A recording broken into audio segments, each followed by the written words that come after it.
Hello नमस्कार good morning मेरे प्यारे दोस्तों। आरके ट्यूटोरियल टीचिंग सेंटर में आप सभी का स्वागत है। आज की कक्षा में हम लोग पर्यावरण एवं पारिस्थितिकी के सेट 3 करने वाले हैं। जैसा कि आप लोग को पता होगा कि इसमें हम टोटल 5 सेट करवाएंगे, जिसमें लगभग 260 क्वेश्चन होंगे। ये सभी प्रश्न अब तक रेलवे द्वारा आयोजित विभिन्न प्रकार के प्रतियोगिताओं परीक्षा में पूछे गए हैं, साथ ही साथ अन्य प्रतियोगिताओं परीक्षाओं में पूछे भी जाएंगे। अतः आप सभी इस वीडियो को अधिक से अधिक लाइक, शेयर और सब्सक्राइब करें। तो चलिए आज की कक्षा को हम लोग प्रारंभ करते हैं। ये रहा आज का मोटिवेशनल कोट। पसीने की स्याही से जो लिखते हैं इरादे को, उसके मुकद्दर के सफ़ेद पैन कोरे नहीं होते। ख्वाहिश बस इतनी सी है कि लोग मेरे लफ्ज़ों को समझे, आरजू ये नहीं कि लोग वाह वाह करें। तो चलिए इन्हीं मोटिवेशनल कोट्स के साथ हम अपनी प्रश्न की ओर आगे बढ़ते हैं। तो ये रहा आज का पहला प्रश्न नंबर 101। सुल्तानपुर नेशनल पार्क कहाँ में स्थित है? पंजाब, हरियाणा, दिल्ली, राजस्थान।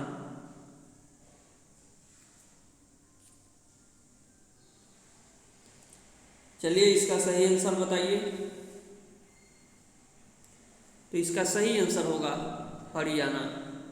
नेक्स्ट क्वेश्चन, पेरियार बाघ संरक्षित क्षेत्र कहाँ है? केरल, असम, कोलकाता, पश्चिम बंगाल।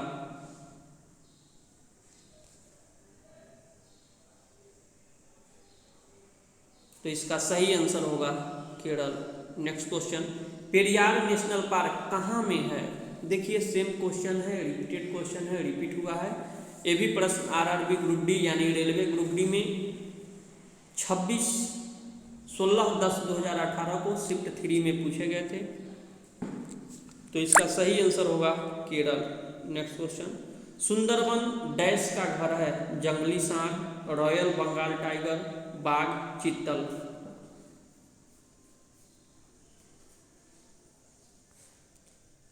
तो इसका सही आंसर होगा royal Bengal tiger. Next question, Madhya Pradesh में कितने राष्ट्रीय उद्यान हैं? 6, 10, 8, 4। तो मध्य प्रदेश की अगर हम बात करते हैं तो मध्य प्रदेश में टोटल 10 राष्ट्रीय उद्यान हैं।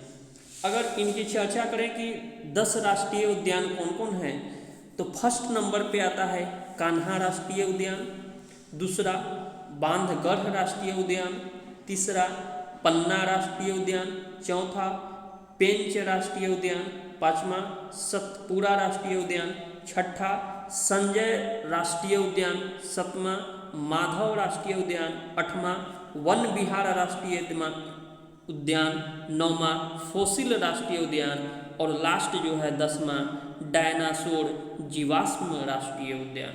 इस प्रकार मध्य प्रदेश में टोटल 10 राष्ट्रीय उद्यान हैं। चलिए नेक्स्ट क्वेश्चन की ओर बढ़ते हैं। किस भारतीय राज्य में संकटग्रस्त एशियाई बब्बर शेर पाए जाते हैं? जम्मू और कश्मीर, पश्चिम बंगाल, कर्नाटक, गुजरात। तो इसका सही आंसर होगा गुजरात। नेक्स्ट क्वेश्चन, किस राष्ट्रीय उद्यान को एशियाई सिंहों के लिए जाना जाता है? कार्बेट राष्ट्रीय उद्यान, कान्हा राष्ट्रीय उद्यान, बांदीपुर राष्ट्रीय उद्यान, गिर राष्ट्रीय उद्यान।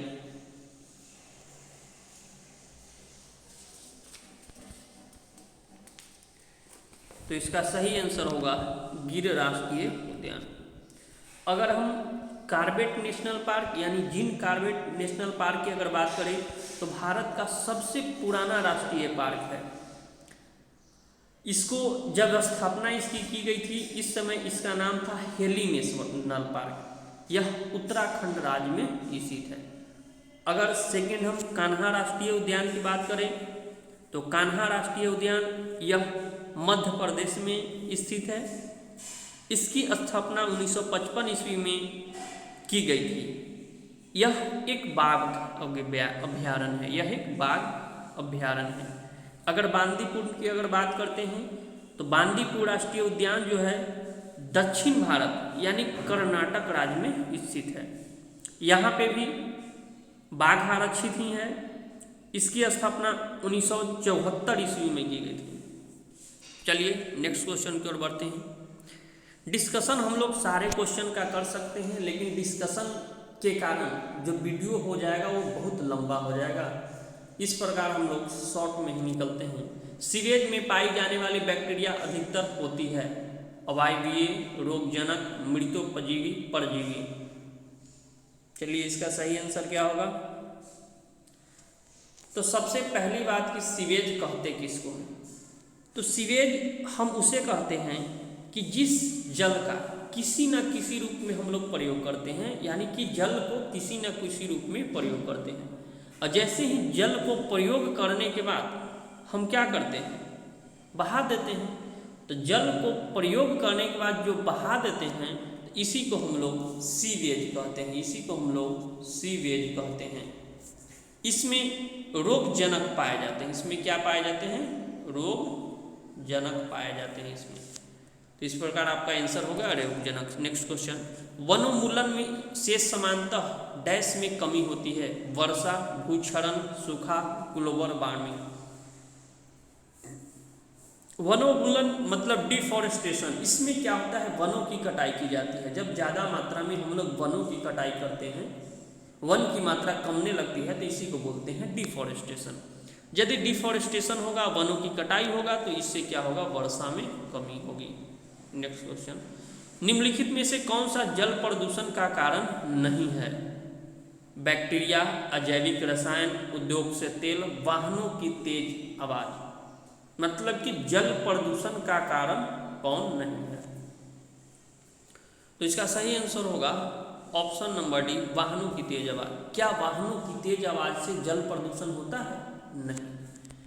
नेक्स्ट क्वेश्चन, जैव अपघटनीय संदूषण के बारे में बताना है। बायोडिग्रेडेबल पॉल्यूटेंट क्या है?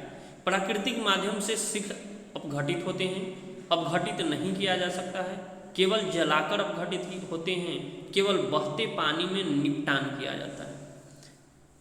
यानी बायोडिग्रेडेबल क्या क्या इनमें से गुण है, मतलब क्या होता है?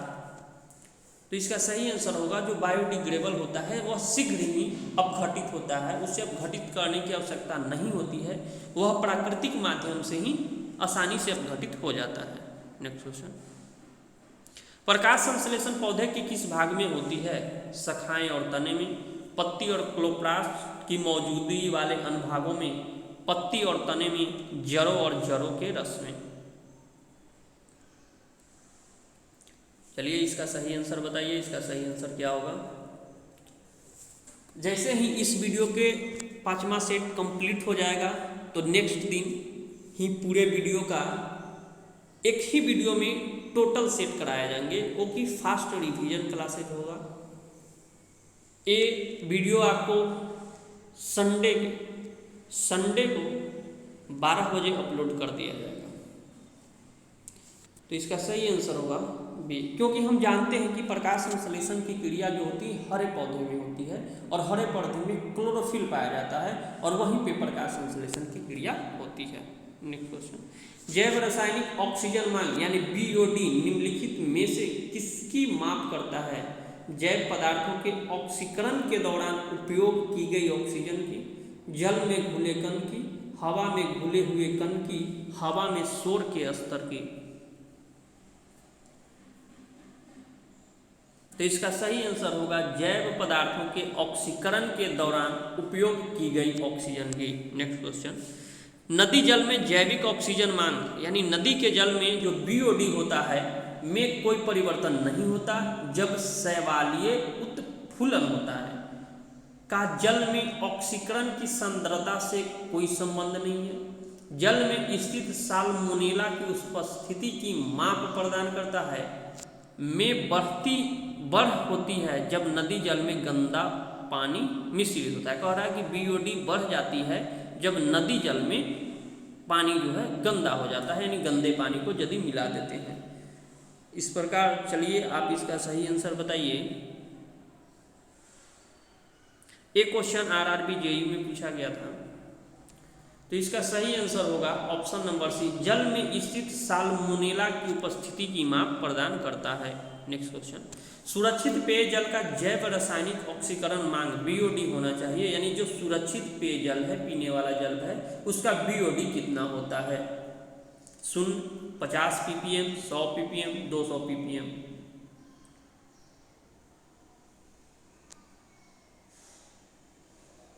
तो इसका सही आंसर होगा 0 ppm। नेक्स्ट क्वेश्चन, जल प्रदूषण के संबंध में बीओडी का अर्थ होता है जीव रासायनिक तनुकरण, जैव रासायनिक ऑक्सीजन मान, जैव कार्बनिक विलय, मूल जैव कार्बनिक विलय। तो इसका सही आंसर होगा जैव रासायनिक ऑक्सीजन मान। नेक्स्ट क्वेश्चन, पेयजल में घुली हुई ऑक्सीजन की मात्रा कितनी होती है?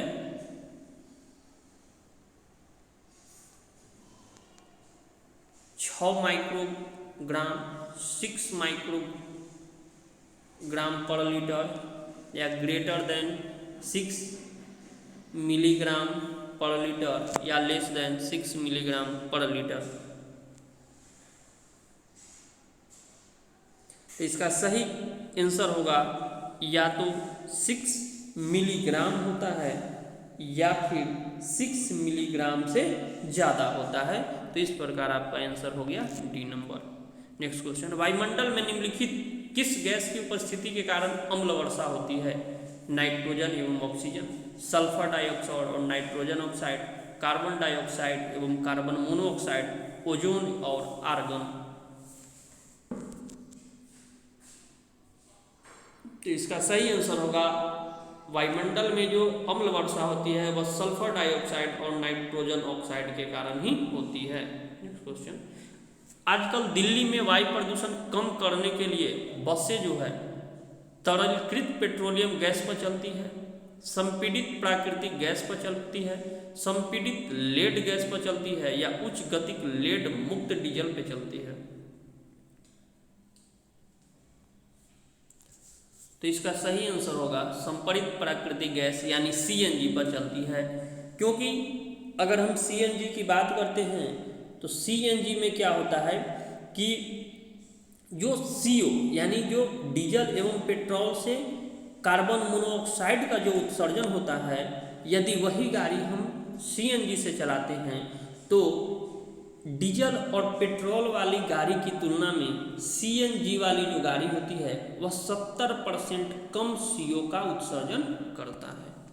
तो इस प्रकार दिल्ली में हम लोग सीएनजी या और अदर स्टेट में भी हम लोग सीएनजी गाड़ी चलाने का काम कर रहे हैं। नेक्स्ट क्वेश्चन, इनमें से कौन से जैव निम्नीकरण प्रदूषक है? डीडीटी, बीएचसी, कपास वस्त्र, पारा।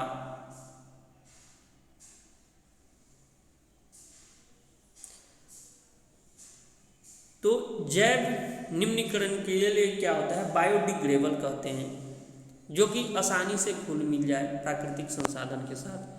तो इसका सही आंसर होगा कपास के वस्त्र। नेक्स्ट क्वेश्चन, व्यापक रूप में वनों की कटाई से घटना होती है, मृदा अपरदन होती है, वर्षा होती है, सूखा होता है, वैश्विक उष्मायन होता है।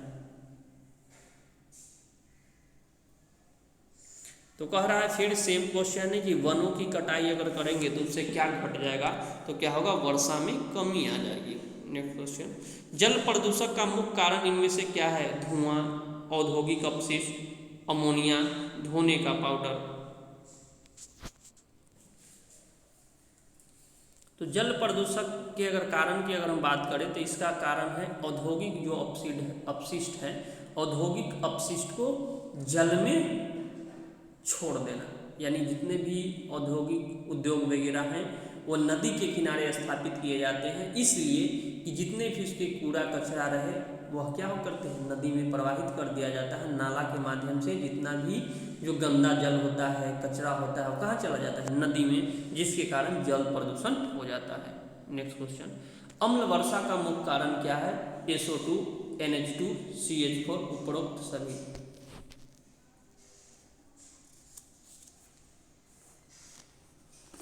तो अभी इसकी चर्चा हम करते हैं कि अम्ल वर्षा का जो कारण होता है वह SO2 प्लस क्या होता है? NO2 होता है।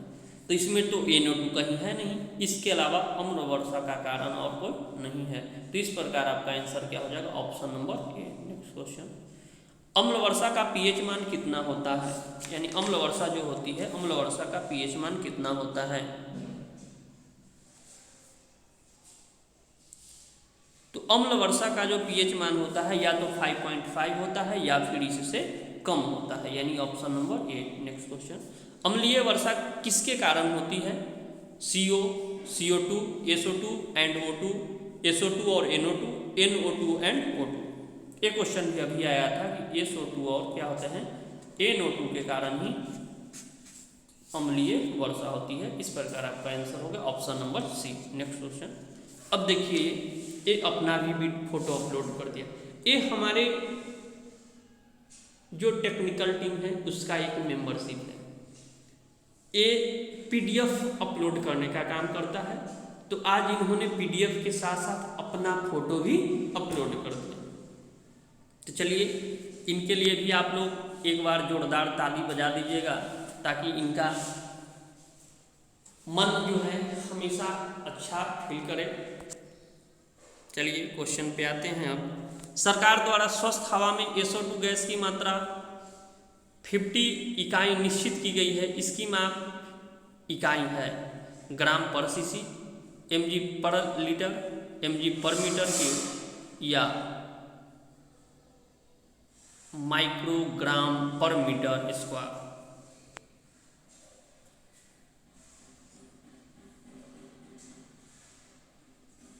तो इसका सही आंसर क्या होगा, मिलीग्राम पर मीटर क्यूब। नेक्स्ट क्वेश्चन, वायुमंडल में CO2 की अनुमानित मात्रा कितनी होती है, ppm में बताना है कितनी होती है।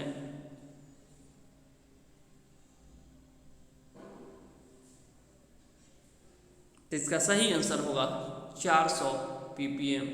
नेक्स्ट क्वेश्चन, फ्लोराइड प्रदूषण मुख्य रूप से प्रभावित करता है दांत को, वृक्क को, मस्तिष्क को, हृदय को।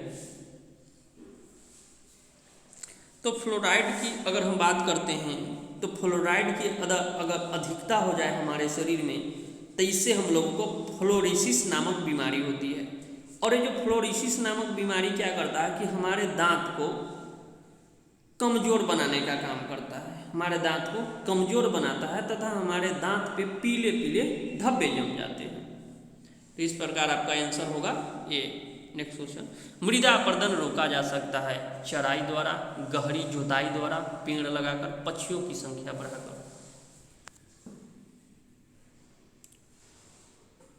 तो मृदा अपरदन का हम लोग रोक सकते हैं, मृदा अपरदन को पेड़ लगाकर, यानी अधिक से अधिक मात्रा में पेड़ लगाकर हम लोग मृदा अपरदन को रोक सकते हैं। नेक्स्ट क्वेश्चन, वातावरण में कार्बन डाइऑक्साइड की वृद्धि निम्न कारणों में से किसके कारण होती है, यानी निम्नलिखित कारण दिया गया है, इनसे किसके कारण वायुमंडल में जो कार्बन डाइऑक्साइड है उसकी मात्रा में वृद्धि होती है। तो जीवाश्म ईंधन के ज़्यादा इस्तेमाल, मतलब जीवाश्म ईंधन के ज़्यादा इस्तेमाल करेंगे, मतलब यूज करेंगे तो कार्बन डाइऑक्साइड निकलेगा, सही बात है। वनों की कटाई करेंगे तो वनों की कटाई करने से भी हम लोग को कार्बन डाइऑक्साइड में वृद्धि होगी, क्योंकि वन जो होते हैं श्वसन के रूप में पेड़ पौधे कार्बन डाइऑक्साइड को ही लेते हैं और छोड़ते कौन सी गैस है, ऑक्सीजन। तो इस प्रकार ये भी सही है। वाहनों की वृद्धि, यानी वाहनों की वृद्धि भी करेंगे, यानी वाहनों के धुएं से निकलने वाले जो गैस होते हैं उसमें कार्बन डाइऑक्साइड की भी मात्रा होती है।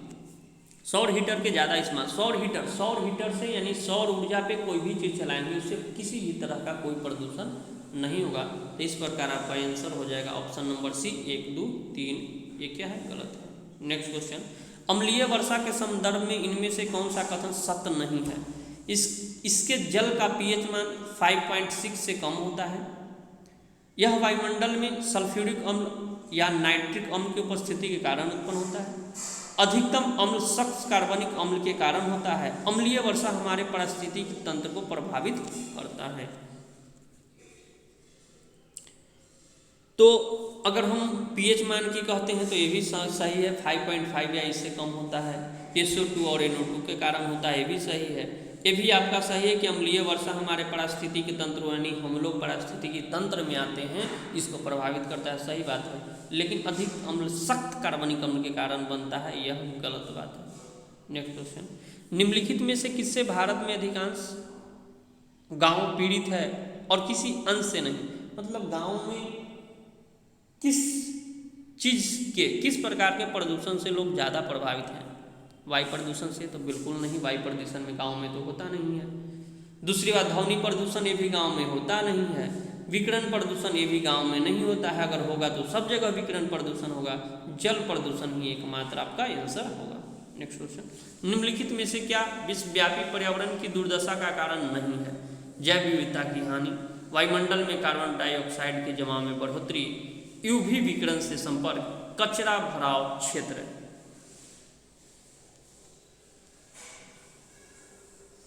तो ये तीनों के तीनों किसी न किसी रूप में हमारे पर्यावरण को प्रभावित करेंगे।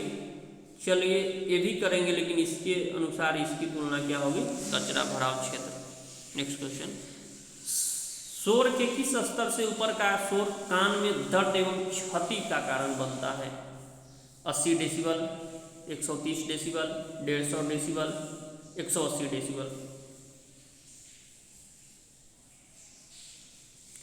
अगर हम बात करते हैं कि साधारण नॉर्मली जो हम लोग बात करते हैं, तो नॉर्मली जो बात करते हैं उससे हम लोग को 60 डेसिबल का आवाज़ निकलता है, यानी 60 डेसिबल ध्वनि उत्पन्न होती है।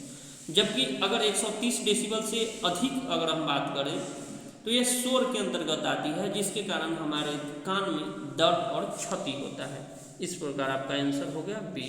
नेक्स्ट क्वेश्चन, एक जलीय जीव की सेहत ज्ञात करने के लिए किस चीज की गणना की जाती है? घुली हुई ऑक्सीजन, घुली हुई फ्लोरीन, घुली हुई मीथेन, घुली हुई कैल्शियम।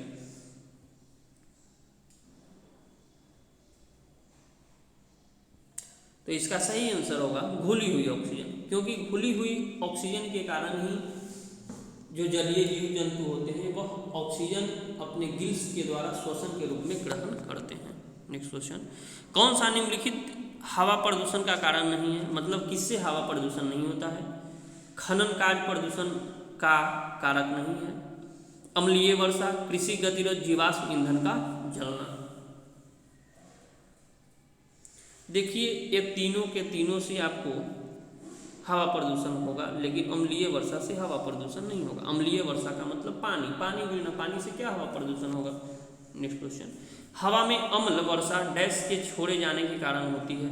ये अभी बताए थे कि सल्फर और नाइट्रोजन के ऑक्साइड के कारण होता है। नेक्स्ट क्वेश्चन, ऑटोमोबाइल एग्जॉस्ट में समाविष्ट महत्वपूर्ण तत्व क्या है? यानी जो ऑटोमोबाइल से जो एग्जॉस्ट में जो सबसे महत्वपूर्ण तत्व है, क्या चीज़ महत्वपूर्ण तत्व है? यानी कौन सी गैस जो होती है वह ज़्यादा निकलता है? कौन सी गैस? तत्व एलिमेंट की बात कर रहा है, गैस के एलिमेंट की बात कर रहा है, तो इसका जो होगा लेड ज़्यादा निकलता है। नेक्स्ट क्वेश्चन, अभी हाल ही में भारत सरकार द्वारा प्रदूषण के अंतर्गत कौन से कानून पारित किया गया? तो कौन से कानून पारित किया गया जो गाड़ी व्हीकल से रिलेटेड है? तो अभी जो गाड़ियाँ आ रही थी वो क्या होती? BS4। नेक्स्ट क्वेश्चन, वर्तमान में भारत में वाहन उत्सर्जन मानकों का कौन सा चरण लागू है? यानी भारत में वाहन उत्सर्जन मानकों का कौन सा चरण लागू है? भारत 1, भारत 2, भारत 3, भारत 4, यानी BS1, BS2, BS3, BS4। तो इसका सही आंसर होगा BS4। Next question, Bharat stage उत्सर्जन मानक किससे संदर्भित करते हैं? वाहनों से होने वाले प्रदूषण, औद्योगिक प्रदूषण, जल प्रदूषण, मिट्टी प्रदूषण।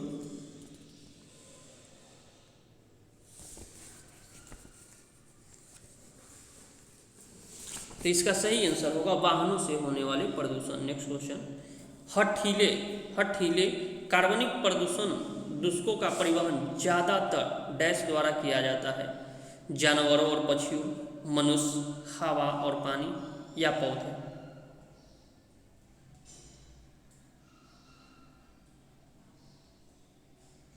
यानी हठीले का मतलब डिर, यानी डिर जो कार्बनिक प्रदूषक है उसका परिवहन करना। परिवहन करना, कार्बनिक प्रदूषण का, प्रदूषकों का परिवहन।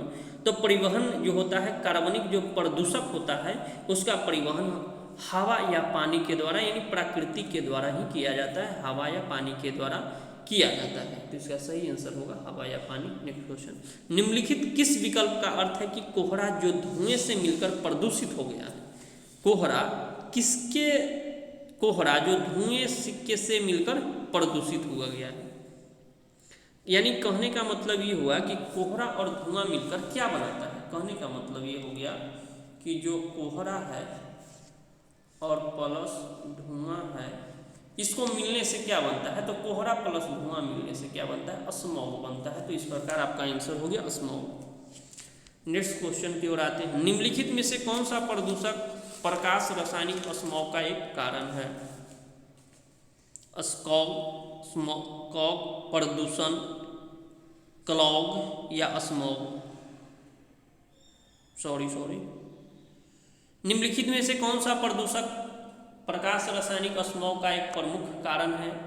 Ozone, hydroperoxide, nitrogen dioxide, peroxynitrate. तो इसका सही आंसर होगा पेरोक्सीनाइट्रेट। जो पेरोक्सीनाइट्रेट एक प्रदूषक है जो कि प्रकाश रासायनिक स्मॉग का एक प्रमुख कारक है। प्रकाश रासायनिक स्मॉग का एक प्रमुख कारक है पेरोक्सीनाइट्रेट। नेक्स्ट क्वेश्चन, CFC का पूरा नाम क्या है? Chlorofluorocarbon, chlorofluorocarbide, chlorine fluorine carbon dioxide, carbochloride. इसके बारे में तो लगभग सभी विद्यार्थी जानते हैं। जो CFC का पूरा नाम जो होते हैं क्लोरोफ्लोरोकार्बन है। यह रेफ्रिजरेटर, फ्रिज, AC वगैरह से निकलता है।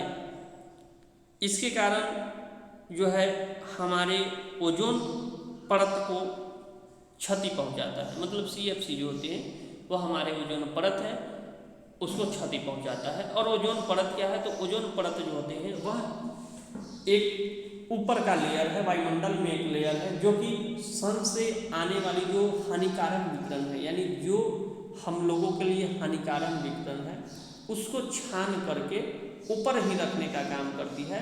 और जो हम लोगों के लिए लाभप्रद है वही विकिरण को हम लोग के पास भेजने का काम करती है। यानी हानिकारक जो विकिरण है वह हम लोगों तक नहीं पहुंच पाए, यही उसका काम है। नेक्स्ट क्वेश्चन, प्रदूषक में सूचकांक SPM का पूर्ण रूप क्या है? Solid pollution matter, suspended particulate matter, soluble particle method या सराउंडिंग पॉल्यूशन मैटर। यानी SPM का फुल फॉर्म क्या होता है?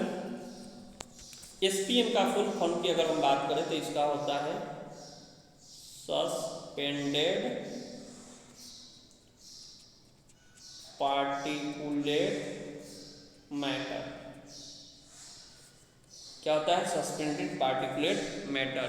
नेक्स्ट क्वेश्चन, वातावरण के संबंध में SPM का विस्तार रूप, सेम क्वेश्चन है, SPM का विस्तार रूप क्या होगा? तो इसका होगा सस्पेंडेड पार्टिकुलेट मैटर, यानी ऑप्शन नंबर B। अब नेक्स्ट क्वेश्चन की ओर आते हैं, निम्नलिखित में से कौन सा ध्वनि प्रदूषण का प्रभाव नहीं है? पशुओं की मौत, कर्णनाद, उच्च रक्तचाप या ओजोन क्षय। यानी ध्वनि प्रदूषण के कारण क्या नहीं होता है, यानी ध्वनि प्रदूषण का इफेक्ट किस पे नहीं पड़ता है? हो सकता है पशु मौत हो जाए, अगर ज़्यादा ध्वनि तेज हम लोग करेंगे पशु के सामने तो पशु को हार्ट अटैक आ जाएगा, पशु को मौत हो जाएगा। कर्णनाद यानी कान में प्रॉब्लम होगा। उच्च रक्तचाप यानी बढ़ेगा, उच्च रक्तचाप बढ़ जाता है। ओजोन क्षय, तो ओजोन क्षय से इसका कोई मतलब नहीं है। ओजोन क्षय CFC से होता है, यानी क्लोरोफ्लोरोकार्बन के कारण होता है। तो इसका सही आंसर होगा D। नेक्स्ट क्वेश्चन, निम्नलिखित में से कौन ध्वनि प्रदूषण का एक प्रभाव नहीं है? उच्च रक्तचाप होता है, टिनिटिस, श्रवण ह्रास, त्वचा रोग, टिनिटस भी होगा, श्रवण ह्रास भी होगा, लेकिन त्वचा रोग इससे संबंधित नहीं है। इस प्रकार आपका आंसर क्या होगा? त्वचा रोग। नेक्स्ट क्वेश्चन, निम्न में से कौन सी समस्या ध्वनि प्रदूषण से नहीं होती है? ध्वनि प्रदूषण से क्या नहीं होगा? डायरिया। डायरिया क्या ध्वनि प्रदूषण से होगा? नहीं होगा। उच्च रक्तदाब बढ़ जाएगा। अगर मान लो कोई लड़ाई झगड़ा करता है तो उसका उच्च रक्तदाब बढ़ जाता है। क्यों बढ़ जाता है? ध्वनि के कारण ही, जोर जोर से बोलने के कारण ही। बहरापन होता है, बहरापन भी हो जाएगा अगर ज़्यादा जोर से किसी के पास फुल साउंड में कान के पास अगर बजाओगे, इससे भी होगा, बहरापन हो जाएगा। जैसे मान लो लगातार लोग क्या करते हैं, ईयरफोन लगाकर सुनते हैं कान में साउंड फुल करके, जिससे कारण क्या होता है, धीरे धीरे आदमी बहरा हो जाता है। चिड़चिड़ापन भी होता है। चिड़चिड़ापन यानी ज़्यादा आवाज़ से लोग को एलर्जी भी होता है। तो इस प्रकार आपका आंसर हो गया ए। इस प्रकार आज हम लोग 150 क्वेश्चन को कंप्लीट किए। बाकी कुछ क्वेश्चन और बचे हैं जो कि 2 सेट में कंप्लीट कर दिया जाएगा।